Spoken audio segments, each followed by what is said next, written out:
দেখো বন্ধুরা, পুরি বানিয়েছি অনেকগুলো। 1 কেজি আটার পুরি বানিয়েছি আজকে। তো খাবো যখন একটু বেশি করেই খাবো। তো দেখো এই কয়টা এখন বেঁচেছে, সব খাওয়া হয়ে গেছে, সবাই খেয়েছে। এখন আমি নাস্তা নিয়েছি, সাথে আছে চা, মানে চা আর পুরি।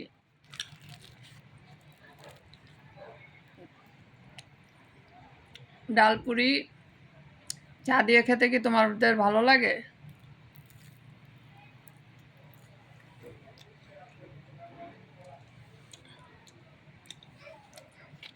পুরিগুলি আজকে হয়েছে সেই অনেক মজা লাগছে খেতে।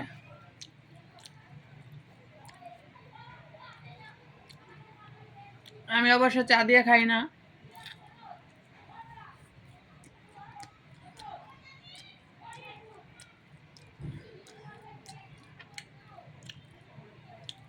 মাঝে মাঝে ইচ্ছা করে পুরীর একটা দোকান দিয়ে দিই।